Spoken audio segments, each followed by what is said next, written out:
Olá, estamos de volta com o programa O Livro dos Espíritos em Nossa Vida. No programa anterior, como você deve ter nos acompanhado, nós iniciamos o estudo da questão de número 919, quando o Kardec trata do assunto Conhece-te a ti mesmo. Nós comentamos apenas a primeira resposta da questão, porque são duas em uma, e agora nós vamos dar continuidade lendo a resposta dos espíritos e o comentário do Kardec. Espera só um segundo. Daqui a pouco, depois da vinheta, a gente retorna. Até já. Começa agora o programa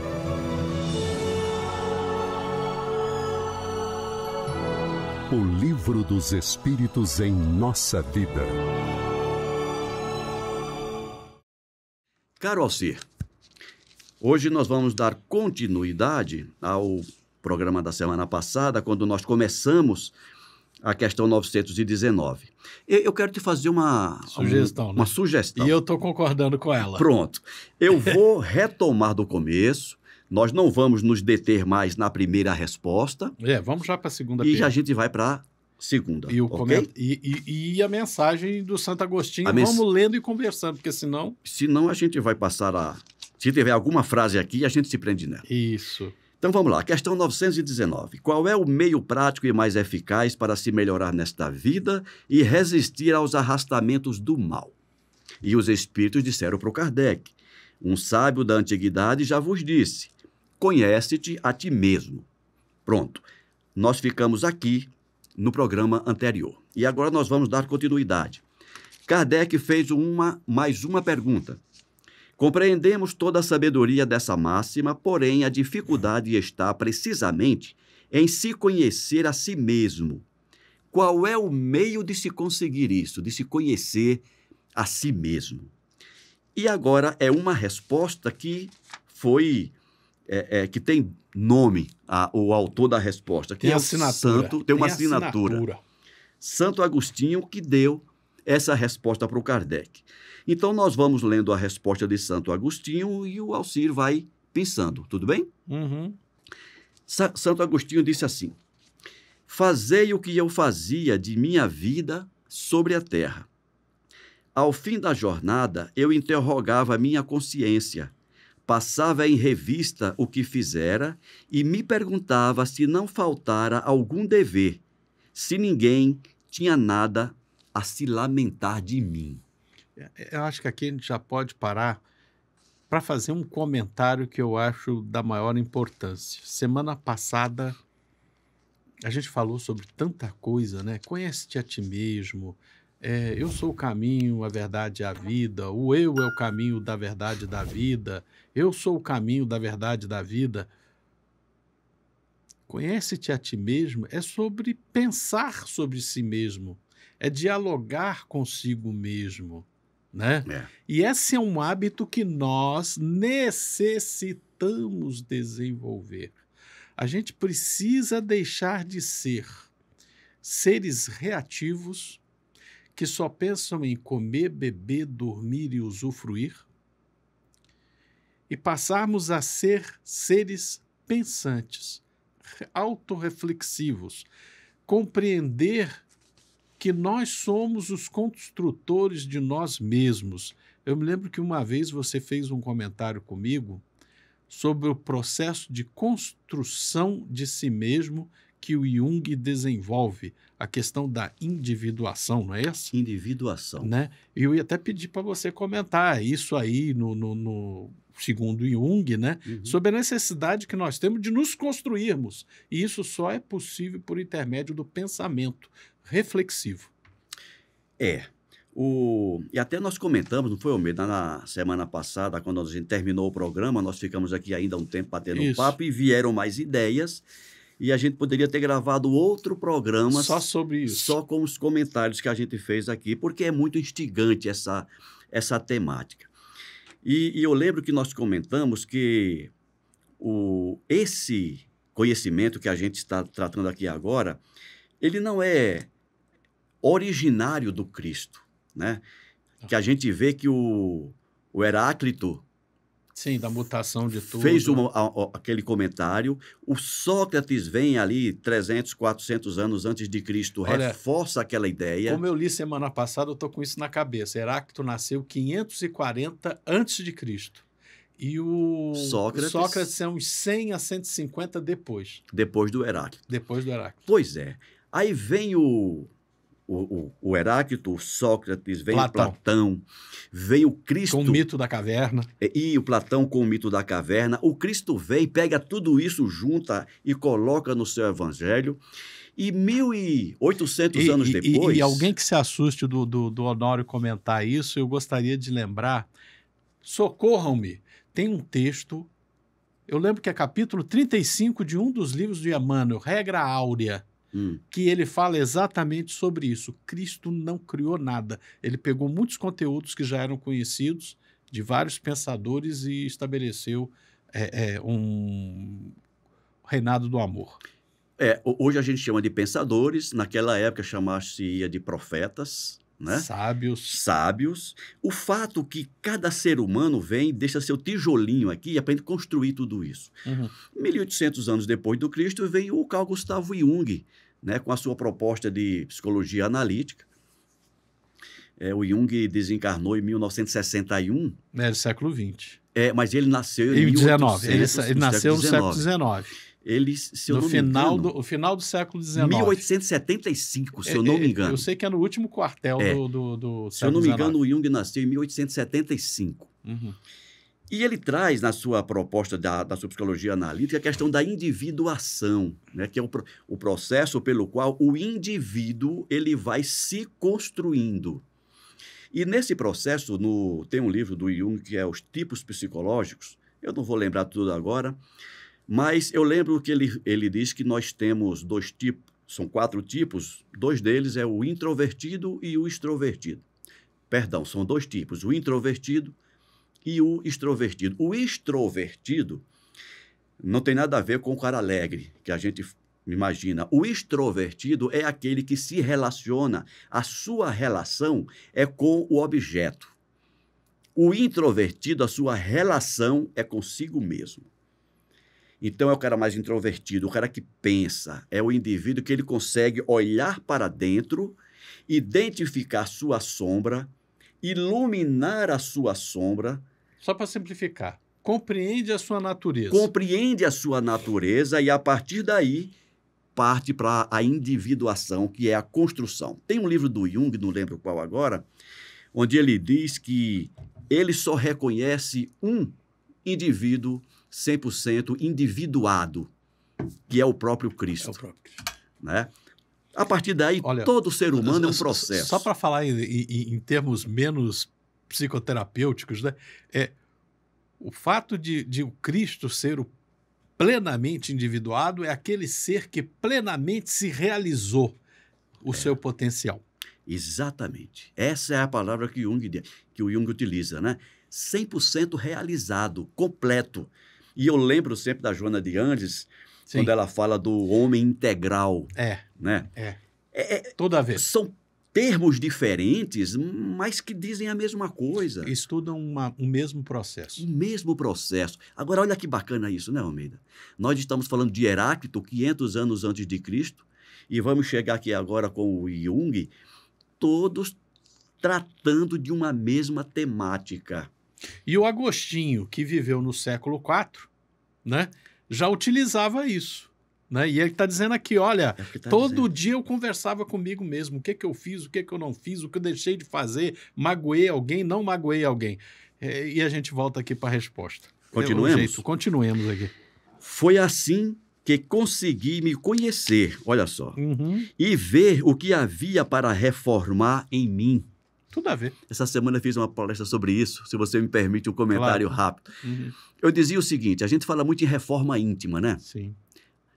Mas a gente pensa, a gente quer reformar, mas a gente não sabe o que precisa ser reformado. É interessante isso, né? Eu quero construir um edifício, mas eu não sei onde está o alicerce. Eu dou o exemplo da casa, Almeida. Eu fiz essa palestra já aqui na Comunhão, tá aí no YouTube. Eu vou reformar minha casa. Como é que você faz? Você chama o pedreiro e ele já começa a quebrar tudo? Não. Antes de chamar o Para pedreiro, onde eu quero ir, né? não é isso? Antes de chamar o pedreiro, não, eu vou tirar essa janela, vou abrir uma porta aqui, vou fazer ali. Depois que você tem a ideia do que precisa, é que você implementa a obra. Reforma íntima, gente, é do mesmo jeito. O que Santo Agostinho escreve aqui é o exemplo de como fazer reforma íntima. É Diariamente, lembra do dia, eu maltratei alguém, eu desrespeitei alguém, eu fui grosseiro com alguém, eu fui desonesto com alguém. E chegando à conclusão, não, eu fui desonesto aqui, fui deselegante aqui, ok. No dia seguinte, eu vou levantar e vou ter isso aqui em mente. Primeiro, para corrigir hoje o que eu fiz de errado ontem e ficar atento para não repetir mais o erro. Sem isso, a gente não faz reforma íntima, a gente não se conhece a si mesmo e a roda da reencarnação continua. A gente continua viciado em rodar. Nesse vai e vem. Continuando. Uhum.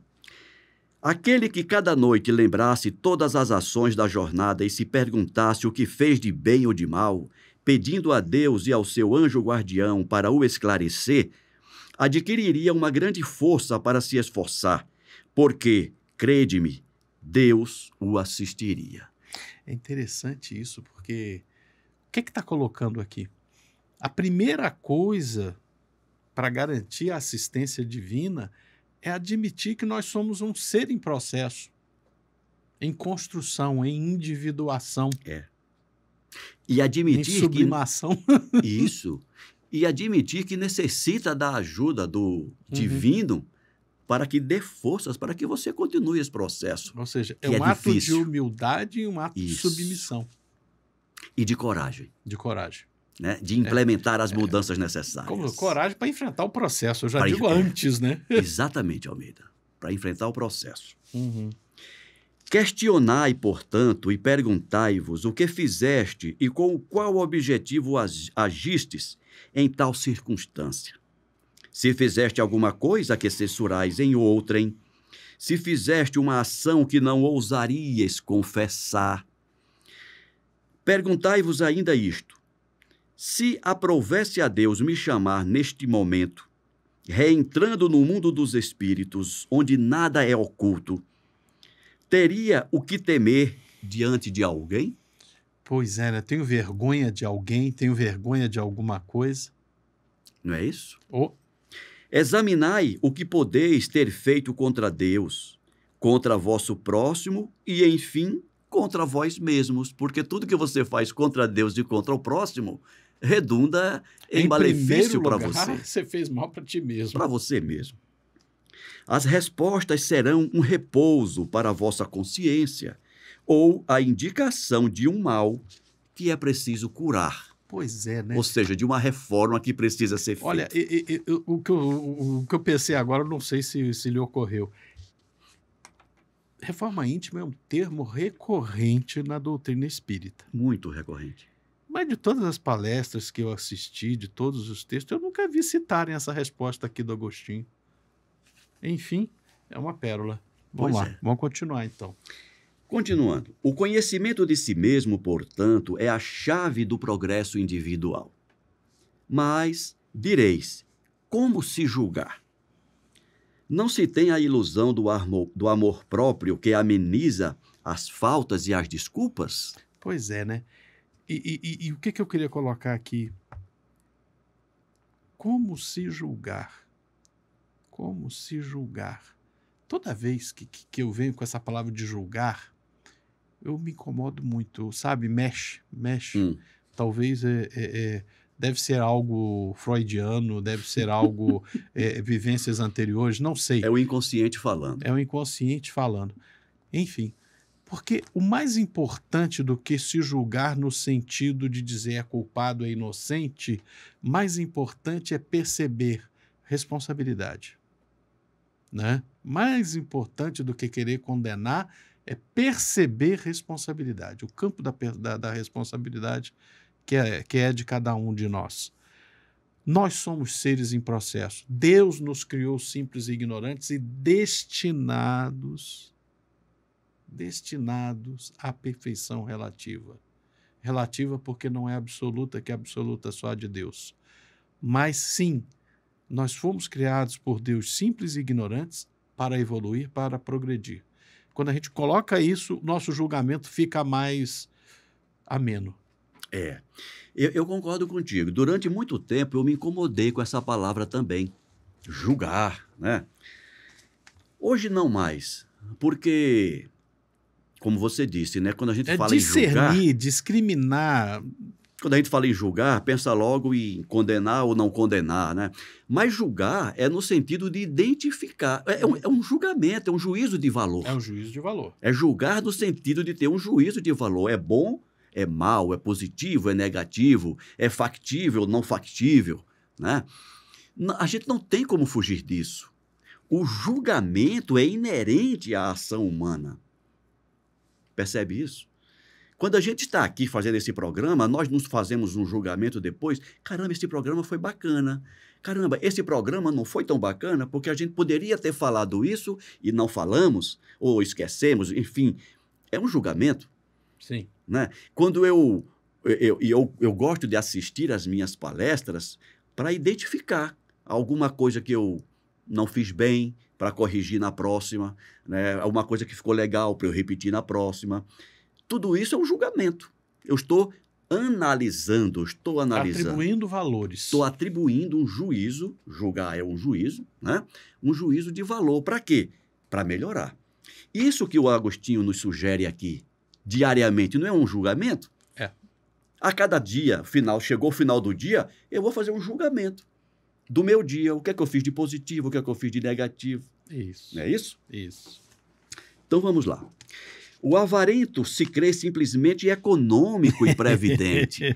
Caramba, é exatamente isso. O orgulhoso crê não haver senão dignidade. Isso é verdade, mas tendes um meio de controle que não pode vos enganar. Quando estiverdes indecisos sobre o valor de uma de vossas ações, perguntai-vos como a qualificaríeis se fosse feita por outra pessoa. E eu ainda acrescento, né? Qual é o fruto desse ato? Qual é o resultado disso? Uhum. Né, Almeida? É. Se a censurais em outrem, ela não poderia ser mais legítima em vós. Claro. Porque Deus não tem duas medidas para a justiça. Procurai saber também o que pensam os outros a respeito e não negligencieis a opinião dos vossos inimigos. Porque estes não têm nenhum interesse em dissimular a verdade. Esse é um defeito dos amigos, né? Esse é o defeito dos amigos. Esse é o defeito dos amigos, não vê defeito no amigo. Até vê, mas deixa de lado, né? Como ele mas diz é aqui, meu amigo. Né? Dissimula, não. A gente compensa, né? Não, ele tem esse defeito, mas tem essa virtude. Uhum. E frequentemente Deus coloca ao vosso lado como um espelho para vos advertir com mais franqueza que o faria um amigo. Ou seja, os inimigos, ou os desafetos, digamos assim, é um espelho nosso. O Jung também fala isso. Né? Então, eu não gosto disso do Almeida. Para e pensa. Provavelmente você tem o mesmo hábito, aquele mesmo comportamento. Isso. Que aquele que tem vontade séria de se melhorar, explore, pois, sua consciência a fim de arrancar dela as más tendências, como arranca as más ervas do seu jardim. Que faça o balanço de sua jornada moral, esse balanço é o juízo de valor. Uhum. Como o mercador faz de suas perdas e lucros. E eu vos asseguro que a um lhe resultará mais que a outro. Pois é, né? Que faça o balanço, né? O que eu fiz certo, o que eu fiz menos certo. Eu tenho feito coisas mais certas, menos certas. Como é que isso se compõe no conjunto das minhas atitudes? Exatamente, Almeida. Né? Vamos lá. Se ele puder dizer que sua jornada foi boa, pode dormir em paz e esperar sem receio o despertar de uma outra vida. Interessante isso, né? É interessante porque isso aqui se une àquela ideia antiga, já do livro dos mortos, dos egípcios, aquela história de pesar a alma com o peso de É, uma pena, né? Porque a nossa consciência, em última instância, depois do desencarne, é que define o nosso destino. esse é um detalhe, Almeida, que tem no livro Nosso Lar, Tem. e no filme ficou muito patente, o diretor foi muito feliz em colocar aquela cena, né? Aquela em que o André Luiz já tinha saído do umbral, já estava em Nosso Lar, ele recebe a permissão para Para ir visitar visitar a a família, família. e quando ele chega lá e vê a ex-esposa A antiga companheira com o novo com um companheiro, novo companheiro, o e ele entra em desequilíbrio. sentimento de raiva que ele sente o leva imediatamente de volta ao umbral. É uma mensagem que parece que é subliminar, porque as pessoas não percebem isso. Tudo está aqui. Não tem um juiz dizendo assim, vai para o umbral, sai do umbral. Não. É a tua consciência que te coloca, né? Qual é aquela frase? Onde está o... Onde enterras teu tesouro, aí repousa teu coração. É dito, é isso. Uhum. Continuemos? Vamos lá. Colocai, pois, questões claras e precisas e não temais de as multiplicar. Podem-se dar alguns minutos para conquistar uma felicidade eterna. Último parágrafo do Santo Agostinho. Não trabalhais todos os dias com o objetivo de amontoar o que vos dê repouso na velhice? Esse repouso não é o objeto de todos os vossos desejos, o alvo que vos faz suportar as fadigas e as privações momentâneas? Pois bem, o que é esse repouso de alguns dias perturbado pelas enfermidades do corpo ao lado daquele que espera o homem de bem? Isso não vale a pena de fazer algum esforço? Sei que muitos dizem que o presente é positivo e o futuro incerto. Ora, eis aí precisamente o pensamento que estamos encarregados de destruir em vós, porque desejamos vos fazer compreender esse futuro de maneira que ele não possa deixar nenhuma dúvida em vossa alma. Alguma coisa ou posso seguir? Não, vamos seguir. Por isso, primeiro chamamos vossa atenção para os fenômenos de natureza a impressionar vossos sentidos. Depois, vos demos instruções que cada um de vós se acha encarregado de divulgar. Foi com esse objetivo que ditamos o Livro dos Espíritos. Pois é, né? Assina Santo Agostinho. Pois é. Isso aqui, basicamente, é um meio prático e eficaz para se melhorar nesta vida e chegar na outra em melhor estado.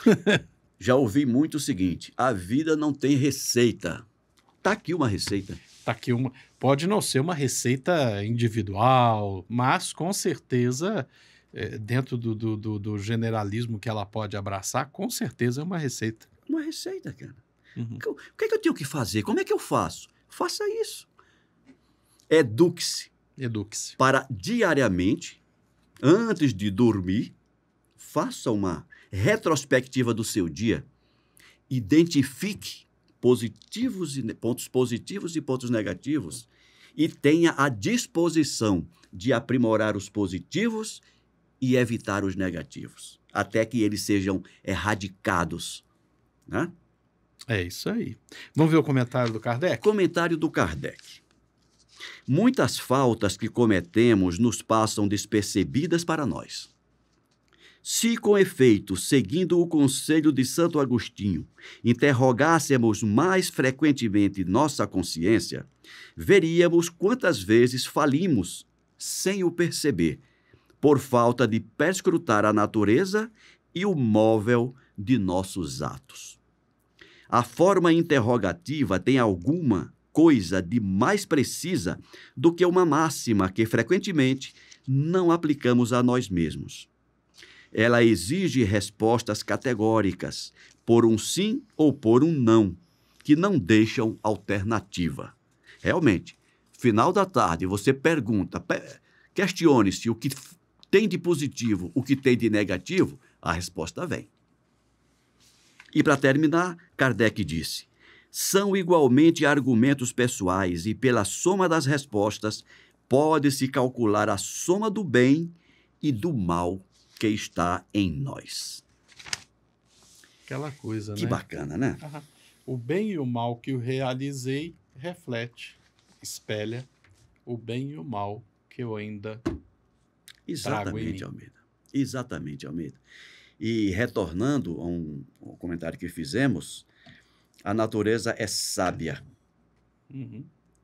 E quando Deus coloca um desafeto próximo a nós, alguém com quem a gente não interage muito bem, ele está cumprindo uma função primordial, que é de fazer você ver nele, no outro, o que provavelmente você tem dentro de você.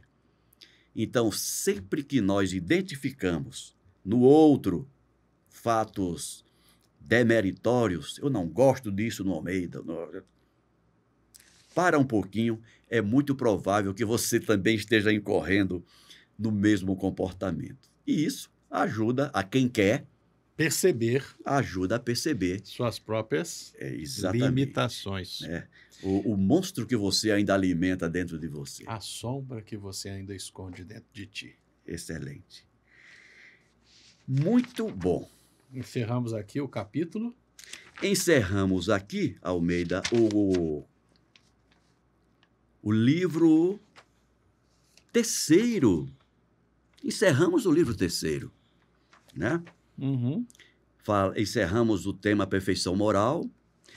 No próximo programa, nós vamos iniciar o livro quarto, que trata das esperanças e consolações. Quando nós vamos falar de penas e gozos terrestres, felicidade e infelicidade relativa. Ou seja, nós estamos iniciando o conteúdo do livro dos Espíritos, que deu origem ao livro Céu e o Inferno. Esperanças e consolações. Começamos e começaremos o livro quarto, Esperanças e Consolações, na próxima semana. Exatamente, Almeida. Ok? Até semana que vem. Um abração para todos vocês. Se gostaram, deem o joinha. Se não gostaram, façam o seu julgamento, a sua avaliação, o seu juízo de valor e façam aí o comentário para que a gente possa saber como melhorar. Forte abraço. Forte abraço a todos. Até o próximo programa.